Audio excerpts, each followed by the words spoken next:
Allahu Allahu Allahu Allah.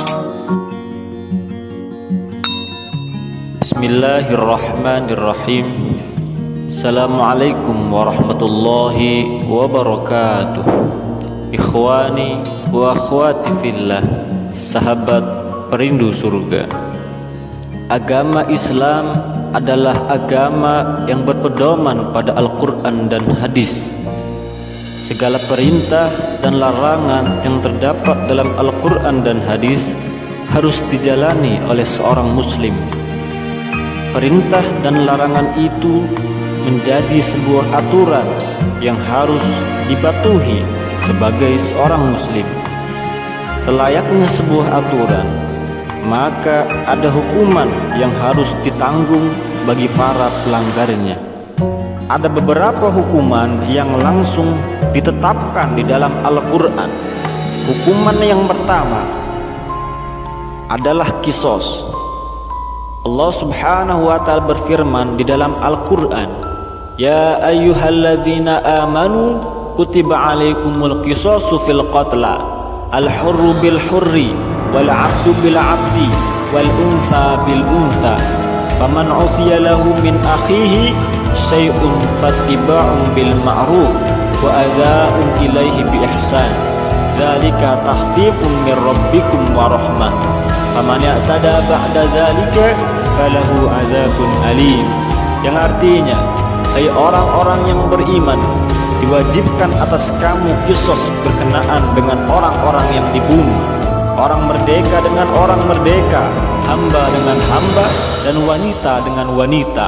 Maka barang siapa yang mendapat suatu pemaafan dari saudaranya, hendaklah yang memaafkan mengikuti dengan cara yang baik, dan hendaklah yang diberi maaf membayar kepada yang memberi maaf dengan cara yang baik pula.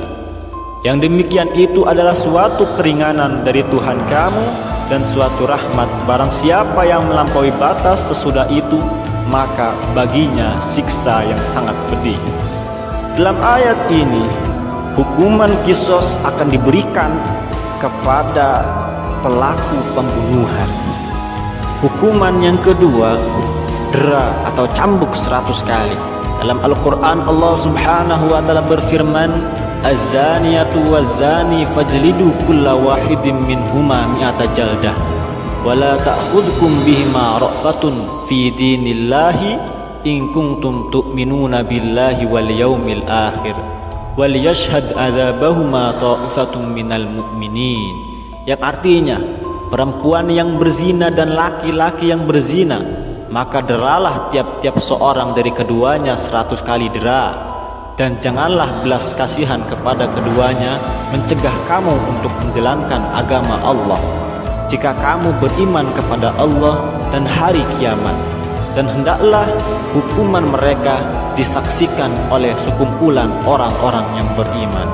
Quran Surat An-Nur ayat 2. Hukuman ini akan diberikan kepada seorang pezina. Hukuman yang ketiga, disalib atau potong tangan dan kakinya secara silang. Dalam Al-Quran Allah Subhanahu wa ta'ala berfirman, Innama jazaa'ul ladzina yuharibuna Allaha wa rasulahu wa yas'auna fil ardi fasada ay yuqattalu aw yusallabu aw tuqatta'a aydihim wa arjuluhum min khilafin aw yunfaw minal ard dzalika lahum khizyun fid dunya wa lahum fil akhirati adzabun 'adzim. Sesungguhnya pembalasan terhadap orang-orang yang memerangi Allah dan Rasul-Nya dan membuat kerusakan di muka bumi hanyalah mereka dibunuh atau disalib, atau dipotong tangan dan kaki mereka dengan bertimbal balik, atau dibuang dari negeri. Yang demikian itu suatu penghinaan untuk mereka di dunia, dan di akhirat mereka memperoleh siksaan yang besar. Quran Surat Al-Ma'idah ayat 33. Hukuman ini akan diberikan kepada para perampok. Hukuman yang keempat, dipotong tangannya. Allah Subhanahu wa ta'ala berfirman, "Was-sariqu was-sariqatu faqta'u aydiyahuma jazaa'an bima kasaba nakalam minallah wallahu azizun hakim." Yang artinya, laki-laki yang mencuri dan perempuan yang mencuri, potonglah tangan keduanya sebagai pembalasan bagi apa yang mereka kerjakan dan sebagai siksaan dari Allah, dan Allah Maha Perkasa lagi Maha Bijaksana. Quran Surat Al-Maidah ayat 38. Hukuman ini akan diberikan kepada para pencuri. Wallahu a'lam. Ikhwani wa akhwati fillah, semoga dengan hal ini menjadikan kita sebagai orang-orang yang selalu bersyukur dan selalu mengharap ampunan Allah Subhanahu wa ta'ala. Assalamualaikum warahmatullahi wabarakatuh.